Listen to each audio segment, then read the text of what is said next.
That morning was gray, the kind of sky that makes even a city like Manhattan hesitate.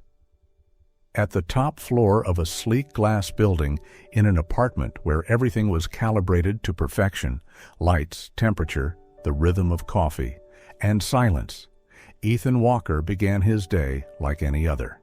He sat at his desk, espresso in hand, eyes scanning a report from a Swiss AI startup he was negotiating to acquire.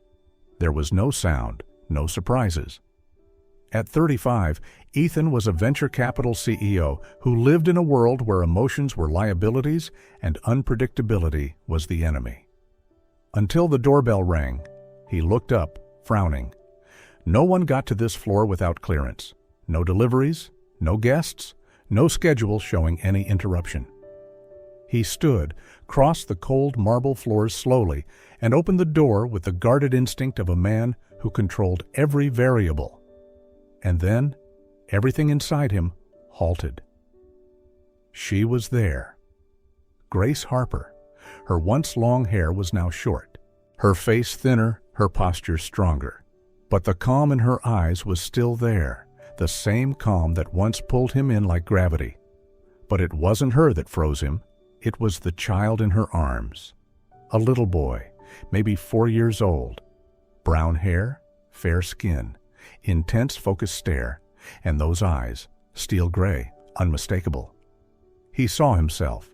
Grace didn't look away. No tears, no drama, just the quiet composure of someone who had learned to survive alone for far too long. "Hi, Ethan," she said first. "This is Leo. He's your son." The apartment lights were still glowing on schedule, the coffee still warm, the files still open on the screen. But inside Ethan, every line of logic he lived by came undone. He couldn't move. He just stared at the boy, who stared back with curiosity, trying to figure out who this stranger was. "My son?" he stammered. Grace nodded. No unnecessary explanation, no begging, no demands. "I didn't come here for anything," she said softly. "I just think he deserves to know where he came from." Ethan looked again at Leo, who stood quietly, gripping a tiny plastic dinosaur. His gaze was unfamiliar, but not fearful, as if the boy already understood what it meant to grow up without a father. And in that moment, for the first time in years, Ethan had no idea what to say. He averted his eyes from Grace, and in a voice lower than usual, he asked, "Would you like to come in?" And just like that, the silence that had ruled his life for years was broken, not by sound, but by the presence of two people he once left behind, the woman he tried to forget, and the child he never knew he had. 4 years ago, Ethan Walker stood under the crystal chandeliers of one of New York's most exclusive charity galas. Marble columns, champagne flutes, conversations wrapped in numbers, valuations, and acquisition strategy. He was the center of it all, the man everyone wanted to meet, investors, journalists, and women whose eyes always saw power before humanity. But Grace Harper wasn't a guest that night. She wore a black server's uniform, her hair pulled into a rushed bun. She floated between tables with trays of canapés and wine, working back-to-back shifts to pay rent and help her ailing grandmother. Grace hated places like this, glittering on the outside, hollow at the core. But money was money. And from her perspective, men like Ethan weren't people. They were glass walls in a museum, untouchable, distant, irrelevant. Until it happened. A drunken guest grabbed her wrist, whispered disgusting things in her ear. She tried to pull away. He wouldn't let go. Then a low voice cut through the noise. "Let her go. Now." Ethan, he didn't need to raise his voice. He just stood there, tall, calm, commanding. The man backed off immediately. Grace froze. She hadn't expected him, the host of the event, to be the one to step in. She nodded, her voice barely a whisper. "Thank you." "What's your name?" he asked. "Grace," she replied, still stunned. He said nothing more, just looked at her, Not like a server, like someone he couldn't quite explain, firm, poised, quiet even in distress.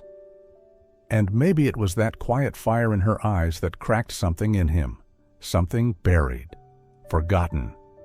When the gala ended, the marble hall was nearly empty. Grace was quietly clearing wine glasses when Ethan appeared again. No longer surrounded by admirers, stripped of his spotlight, he stood alone, silent, weary, and with something strangely lost in his eyes. "Let me take you home," he offered, his voice low and husky. Grace hesitated. She should have said no, like she always did. But something in his eyes stopped her. They didn't look at her like the others did. They didn't see a uniform or a body. They saw something raw, familiar. And for a moment, just one tired, vulnerable moment, she let her guard down. The hotel room was warm with golden light. There was no rush, no slick charm or cheap promises. Ethan didn't try to impress her. He poured her a glass of water. He listened as she spoke about her sick grandmother, about working double shifts to survive. He didn't offer pity, just quiet presence. Something broke open inside Grace that night, not because she needed him, but because she was tired of carrying everything alone. And Ethan, a stranger, yes, somehow made her feel safe enough to stop pretending she was fine. What happened between them wasn't just desire. It was two people, bruised in different ways, seeing each other clearly through all the noise. But the next morning, Grace woke up alone. The bed was cold. The room was still. No note, no trace of him, only an envelope on the nightstand. Inside, cash, more than she made in a month. She froze, fingers trembling around the crisp edge of the envelope. Her heart pounded in her chest, heavy and slow. She wanted to believe it was a misunderstanding, that he'd just stepped out, that he'd come back. But deep down, she already knew. She called the front desk. Ethan had checked out at sunrise. No message. And in that cold, impersonal hallway where she stood waiting with that crumpled envelope still in her hand, Grace finally understood. To Ethan, she wasn't a beginning. She was just a night. And by morning, she'd been erased like she never existed. Maybe to him it was a fleeting act of kindness. But to her, it had been the first night in years she didn't feel alone. And that, the cruel hope, was what hurt the most. Grace didn't remember exactly how she left the hotel that morning. She only remembered the blinding sunlight, her trembling legs, and how the envelope in her hand suddenly felt as heavy as her shame, and her extinguished hope. She walked for hours, wandering aimlessly through New York streets that no longer sparkled like they had the night before. In her mind was a loop of unanswered questions. Why did he disappear? What was I thinking? How could I ever believe? But what hurt more than being abandoned was the feeling that for just a few fleeting hours she had truly been seen. That someone had looked at her not for her looks, not for her status, but for who she really was. She had let trust light up a dark corner of her soul. And then, that light vanished. A week later, Grace's body began to change. She felt nauseous every morning, repulsed by the smell of coffee and soap. When her period was late, she knew something was happening. On a rainy afternoon, she stepped into a pharmacy and bought a pregnancy test. She didn't wait to get home. In a tiny restroom under the cold glare of a fluorescent light, 2 red lines appeared, bold, undeniable. She took another test, then another, all the same. Grace sank to the tiled floor, her back against the door, her hands gripping the test stick.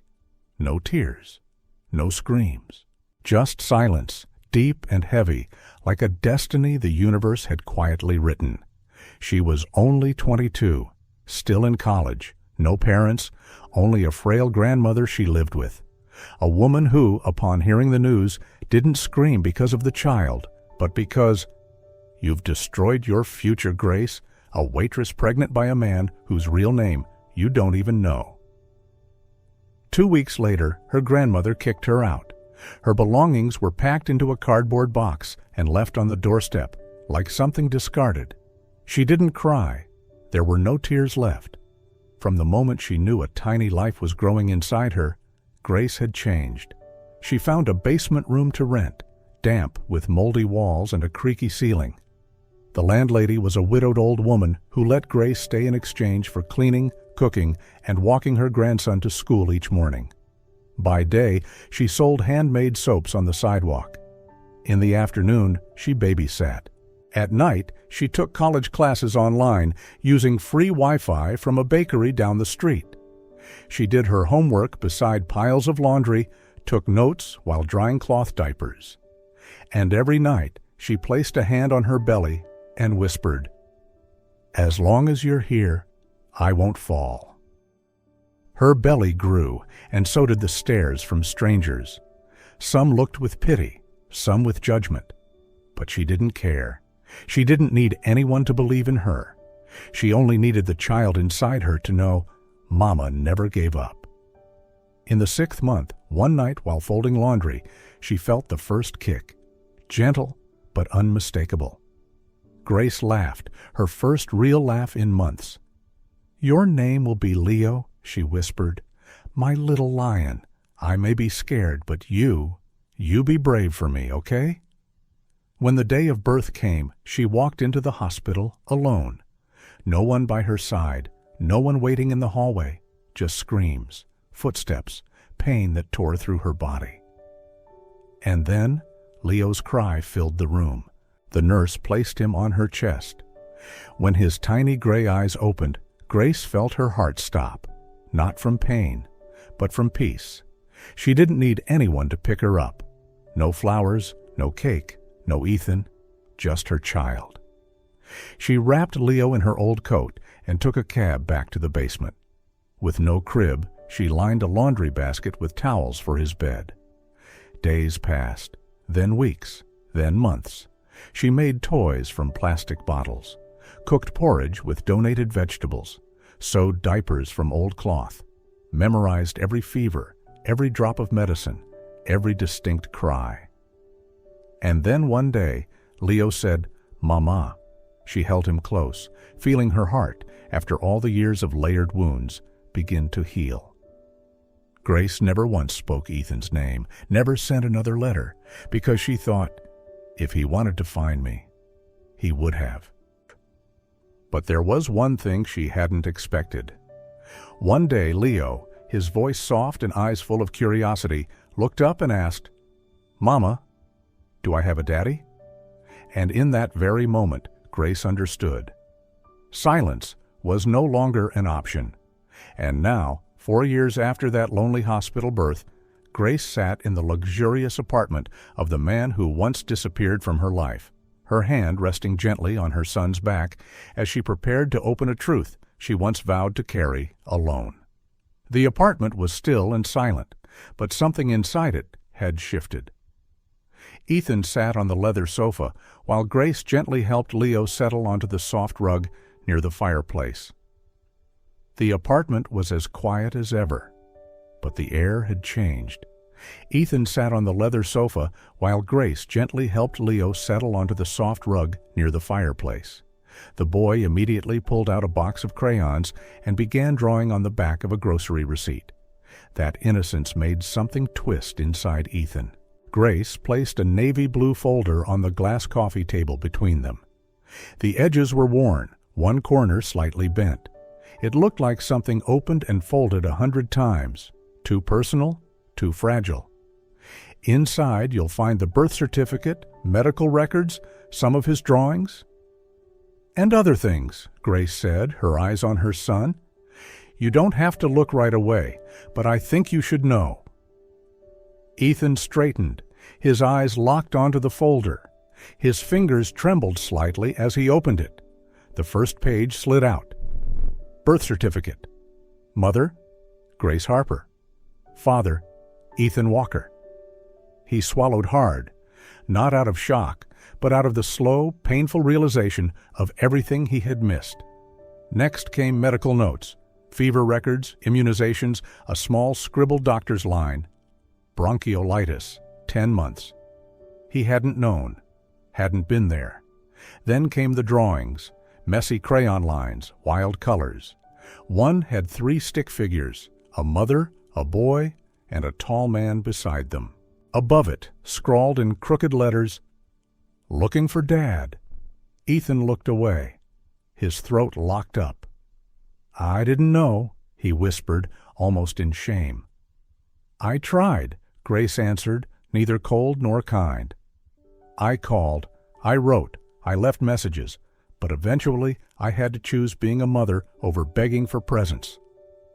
Silence stretched between them like a web. Ethan glanced at Leo, now lying on his stomach, coloring a purple 3-legged dinosaur with an oversized smile. He spoke again, eyes still on the boy. "You raised him alone?" Grace nodded softly. "Not because I wanted to, because no one stayed." Ethan exhaled, a slow crack forming in his chest. He wasn't the man who negotiated billion-dollar deals anymore. He was just a father, late to his own story.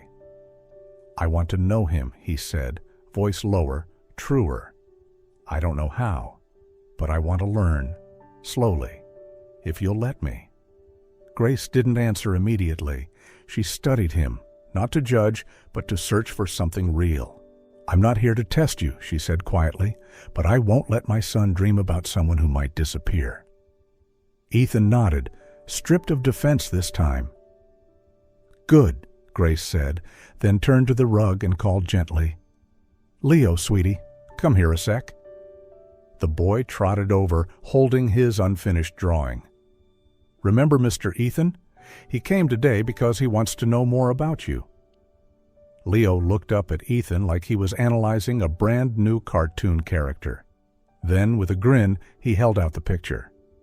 "I drew a dinosaur. Do you like dinosaurs?" Ethan laughed. "I do, very much." "Then you're a good guy," Leo declared firmly. Grace dipped her head, hiding a smile. And in that moment, no one said anything else, but all 3 of them could feel something. Just beginning. The cafe sat quietly on a Brooklyn corner, its faded green awning flapping in the breeze. The smell of warm cinnamon waffles drifted onto the sidewalk. Grace had chosen a table outside, close enough to see the park across the street. Leo sat in a high chair, legs swinging, sipping purple grape juice from a dinosaur-shaped straw cup. Ethan arrived right on time. No suit, no expensive watch, just a rolled-up shirt and an awkward smile. "Hi, you two," he greeted, holding a coffee from inside. Grace nodded. Her gaze wasn't cold anymore, but still careful. She didn't smile. But she didn't shut him out, either. Leo held up a colorful dinosaur book. "Mr. Ethan, this is a Stegosaurus. He's strong, but he's not mean." Ethan sat across from the boy, leaning forward. "Oh yeah, he's got spikes on his back, but just for defense, right?" "Right. You know a lot." Grace watched them quietly. Ethan didn't pull out his phone, didn't check his watch. He listened, truly listened. And there was something startlingly sincere in that, something that made her feel unexpectedly at ease. After the snack, they crossed the street to the park. Leo bolted to the slide, then the seesaw, then called out from the swing set. "Push me, Daddy." Ethan walked over, hesitant. He was used to controlling boardrooms, not playgrounds. He glanced at Grace. "How do I do this right?" She gave him a soft smile. "Just do it. He'll teach you the right way." And he did. Minutes later, Leo's laughter echoed through the park. "Higher, Daddy? Higher!" Ethan laughed too. He pushed a little harder, then looked up at the wide, sunlit sky, where his son's voice rang like forgiveness. From the nearby bench, Grace sat still, no longer guarding herself. She kept her eyes on the 2 people who mattered most. A little boy who loved without question, and a man learning how to love from scratch. On the ride home, Leo fell asleep in the back seat, curled around his green plush dinosaur. Ethan drove in silence, then finally spoke. "Thank you for letting me have this. I don't deserve it, but you let me anyway." Grace looked out the window. Her fingers tightened slightly around the hem of her coat. "You still don't have all the answers," she said, "but for once you're asking the right questions." Ethan nodded. When they reached the modest apartment building, he stopped the car, got out, and gently lifted Leo from the seat. The boy breathed softly, head resting on his shoulder like he'd done it forever. Ethan handed him to Grace, but before she walked inside, he asked quietly, "Can I keep trying?" She paused, looked at him for a long moment, not with anger, but with the eyes of someone who'd been hurt enough to recognize truth when she saw it. "For him, yes," she replied, "but I'll be watching." And she walked inside, not just through the door, but into something new. Ethan stood there for a while, watching the door close. Not like an ending, but like the beginning of something real. The news broke on an ordinary Monday morning. Grace was getting Leo ready for school when her phone began buzzing nonstop. Texts, emails, even a call from an old friend she hadn't heard from in years. She didn't need to open her laptop. One photo told the whole story. Leo on the swing, laughing with his whole face. Ethan standing behind, pushing gently, eyes softened in a way the world had never seen from him. Beneath the image, the headline on a celebrity gossip site screamed, "Billionaire Ethan Walker and a secret child. Mystery woman spotted in Brooklyn Park." Grace froze. Her heart slowed, beat by heavy beat. At first, she brushed it off. The internet could spin hurricanes out of whispers. But the real storm arrived the next morning. The homepage of a major news outlet. Walker scandal. Unnamed woman claims child with CEO. Questions of heir rights emerge. They said claims. They called her unnamed. And they didn't speak of Leo as a boy, but as a legal complication.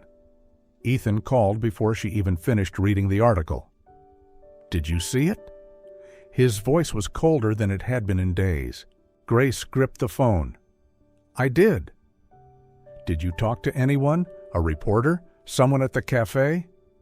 "You think I sold out our son?" she snapped. "Grace, please understand.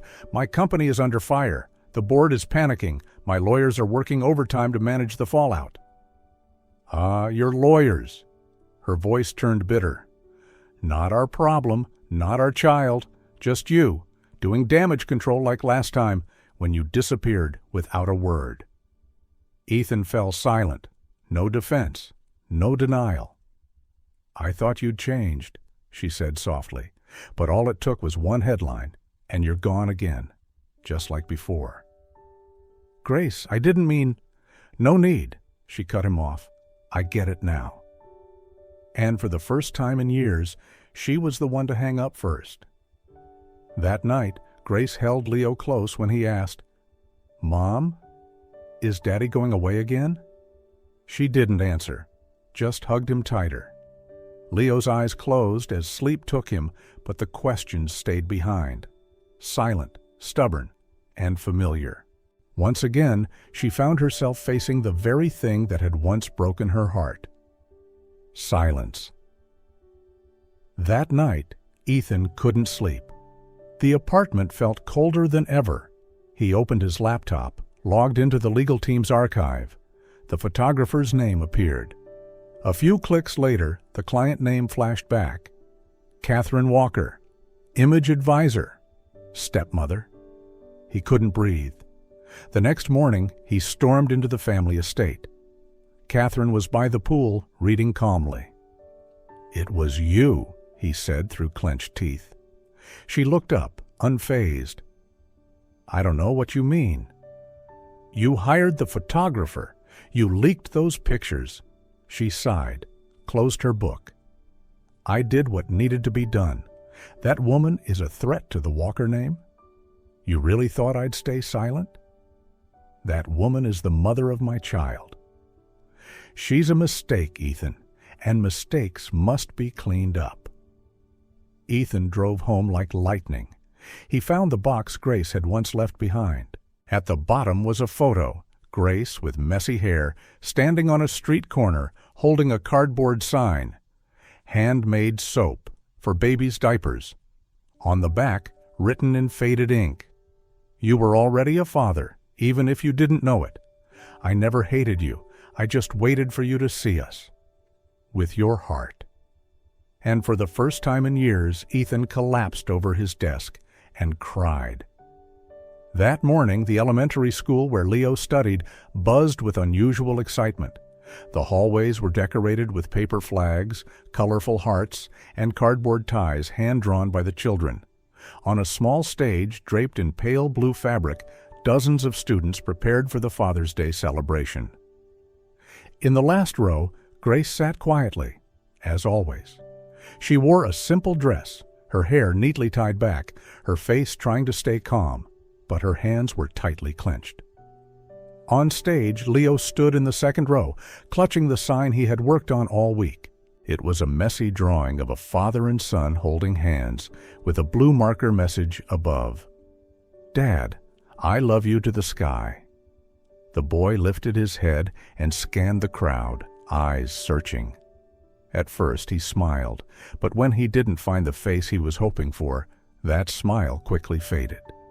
The sign drooped in his hands, as if his hope had crumbled just a little more. Leo lowered his head. A teacher bent down and whispered something in his ear, but he only shook his head slightly. That little boy had already prepared himself to be disappointed again. And then, the doors at the back of the auditorium swung open. Ethan appeared, breathless, shirt wrinkled, no tie, hair tousled by the wind. He rushed forward under the stunned gaze of the audience. In his hand was a small box. On his face was a kind of determination Grace had never seen before. Leo spotted him. His eyes lit up. He shouted, "Mom! Dad's here!" No one had time to react. The boy bolted from his row, ran down the aisle, and launched himself into Ethan's arms, already kneeling and waiting. Ethan hugged his son tightly, as if every missed moment could only be redeemed by pouring all the love he had left into this one. "I'm sorry I'm late," he whispered, voice trembling. "Give me a chance to really be your dad." Leo wrapped his arms around Ethan's neck and murmured, "I just needed you to come." A teacher handed Ethan a microphone. He opened the small box and pulled out a paper tie decorated with a dinosaur and scribbled words. "World's best dad." He put it around his neck, stood up, gently squeezed Leo's hand, and said, "Now I'm ready." Leo held his father's hand and led him back to the stage. The music started. They sang, off-key, out of sync, but full of warmth.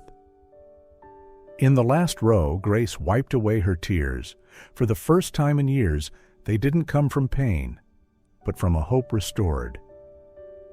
Ethan had shown up, and this time he had chosen to stay. In the days following the school assembly, Ethan didn't disappear. He didn't make promises, didn't send vague texts about needing to talk. Instead, he showed up. In the morning, videos of how to draw dinosaurs. In the afternoon, a message asking if he could take Leo to the park. On weekends, they watched cartoons, shared popcorn, and laughed like the cracks of the past had never existed. Leo adjusted faster than Grace ever imagined. He began calling Ethan Dad naturally, without coaching, without hesitation. Sometimes in his sleep, he whispered the word, like calling to something that had always been there, even if it hadn't. Grace was different. She wasn't cold anymore, but she wasn't wide open either. She watched. Not with suspicion, but with the quiet patience of someone relearning trust. And what surprised her most was that Ethan was learning to trust himself too. He no longer checked his phone during every conversation. No more glancing at his inbox every 5 minutes. Instead, he sat on the floor-building towers with Leo, learned how to make pancakes from Grace's recipe, and laughed when the eggs burned. One evening, after Leo had fallen asleep, Ethan stayed behind in the little kitchen. He didn't ask about the future. He simply poured Grace a glass of water, as if that simple act meant everything. Grace looked at him, not with the eyes of someone who'd been hurt, but as someone who was slowly starting to believe that maybe this time was different. And when Leo woke up crying in the middle of the night, calling out Daddy instead of Mom, they looked at each other. No words, just a smile, no labels, no guarantees, just something quietly being built day by day from the smallest things. That afternoon, the three of them walked along the beach. The sun dipped low, casting golden-orange light across the sand and the slow-moving waves. Leo ran ahead, carrying a red bucket and a blue shovel. He shouted into the ocean breeze like he was talking to the whole world. Grace walked barefoot, her dress skimming the warm sand. Beside her, Ethan strolled slowly, hands in pockets, his white shirt fluttering in the wind. They said nothing, but the silence wasn't distance anymore. It was peace. Leo started digging a hole, announcing he was building a castle. Ethan knelt beside him, helping shape the first uneven walls. Each handful of sand crumbled, tilted, fell, and was rebuilt again. Grace watched. She knew the tide would come, the castle would vanish, but what they were building that day wasn't in the sand. Ethan stood, brushed his hands off, and turned to her. "I want to ask you something." She looked at him. No surprise, no walls. "I've missed too much," he said. "But ever since I found you and Leo again, I don't want to live without you anymore.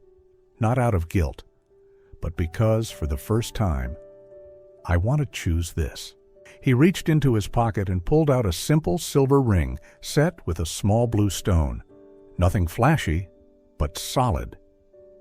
"Give me the chance, not just to be a father, but to be the man who stays, not perfect, but present." Grace didn't speak. She looked at the ring, then at him, and finally at Leo, who was waving from afar. "Mom, Dad finished the wall. Come see?" She smiled. No fear, no hesitation. She stepped forward and took Ethan's hand. "We've already started," she said softly. "Just keep building it with me." He slipped the ring onto her finger. No ceremony, no crowd. Just wind, sand, and belief. For the first time, the three of them sat down together, side by side, and finished the castle. They knew the tide would come, the wind would return, but they also knew real love isn't built in the sand. It lives in the hands that rebuild, again and again.